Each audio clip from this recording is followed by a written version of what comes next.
voyage has begun. We've set sail from Ushuaia yesterday evening, made our way down the Beagle Channel, and now we're out in the open sea of the Drake Passage. Over 500 nautical miles to get across to the Antarctic Peninsula. And it's this isolation that really makes Antarctica so special.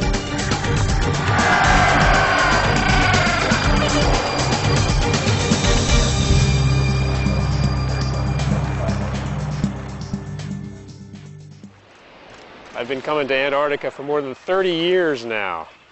I think it's safe to say it's in my blood.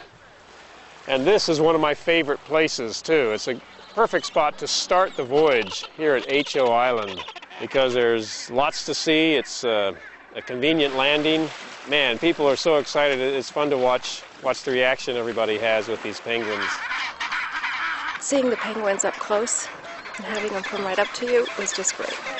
I know I'm here, but I don't believe I'm here. It's just absolutely fantastic. It's beyond all dreams. I have just loved the raw beauty of this place. It's taken me completely by surprise. It's just gone way beyond my expectations. We are surrounded by penguin feathers flying in the wind as the little chicks from the Gen 2 penguins are molting. Right now we have two species of penguins with their chicks. The Gen 2 penguins, which are a little bit taller, weigh about 13 pounds, and the smaller, more feisty chin-strap penguins, weighing in at about 9 pounds.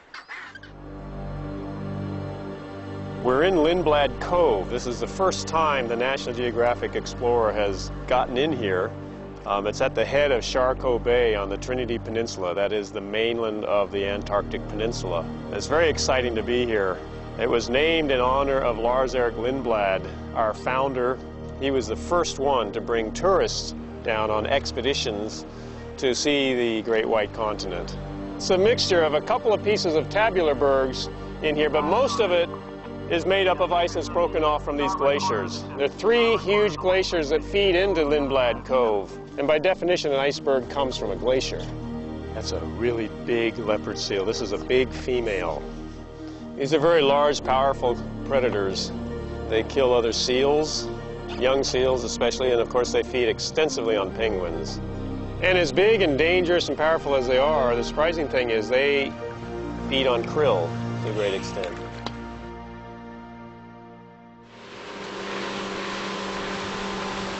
For National Geographic magazine, I'm a polar specialist. I photograph in both polar regions, both the high Arctic and Antarctica, and it's extremely difficult to get to these places. It's very expensive, it's time-consuming. Lindblad has been kind enough to take me to both remote locations, drop me off, give me field support, supply food, and best of all, when I come out of the field, I can come back on board and have a hot shower and actually talk to nice, sociable people.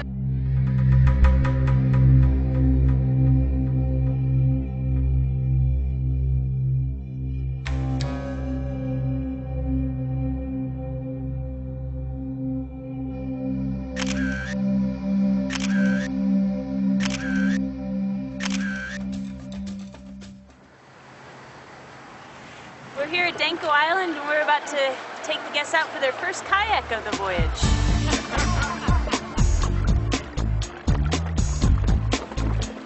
I think there's probably several things that make an expedition different, but the most fundamental is this flexibility, that we have this spontaneity, that we don't have to follow a rigid schedule and have to be at a certain place at a certain time. It really is the experience and knowledge of the captain and the expedition leader that make a difference in the guest's experience, and you don't get that on other forms of ship travel. Diving in Antarctica is one of the toughest places you could possibly dive in the world. Not only is the sea temperature a balmy 28 degrees Fahrenheit, but also the amount of weight and equipment that you need to use is just massive compared to other parts in the world.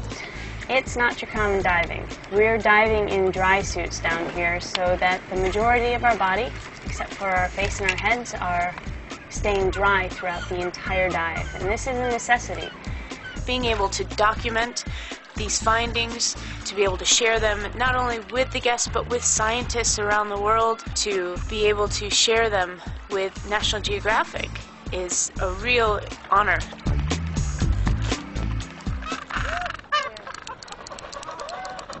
I'm Aileen Miller. I'm a researcher with Oceanites, and we're here today with National Geographic and Lindblad, and we're going to be counting penguins on the island here.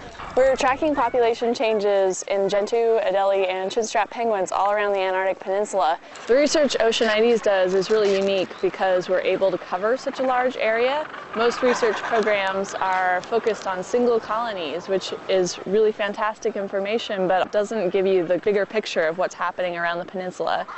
And because we're fortunate enough to be working with Lindblad and to be able to ride along on the Explorer and get to all these different sites, we were able to get a big picture of what's happening with penguin populations. My favorite piece of technology is the ROV, no doubt. It increases our ability to sense the marine world so dramatically. I really enjoy diving with the handheld camera and sharing that kind of footage with the guests, but the ROV takes the whole ship, everyone on board, into a world that is really outside of human experience for all but a very few people. It is a world that's very, very little explored. It's kind of a cliche that the ocean is almost less known than the moon is, but it's very true. And to have this technology on board, to be able to, on a daily basis, look into the greater depths of the sea is a fantastic opportunity. So this morning, as we're approaching Nico Harbor, we spotted a couple of humpback whales, and we slowed and went closer, and they approached us, and they came right to the bow. Now, why were they playing with us? Who knows? I saw no signs of feeding. Many things with animals we cannot explain. They obviously seemed interested in us, and we were certainly interested in them. It doesn't really matter why they were doing it. It was fantastic to have them just circling the boat within a few feet of the bow for a half an hour, dancing around gracefully. It's magical ballet on the bow.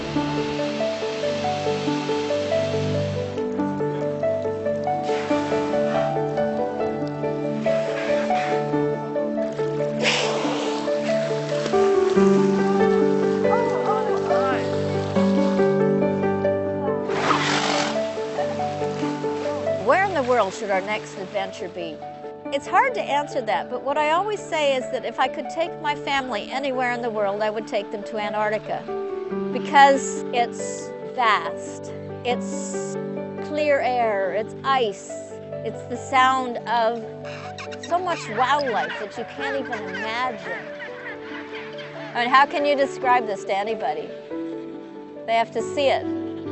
You cannot tell a person what Antarctica is like. You cannot show them a picture and have them understand it. It's just a very special place.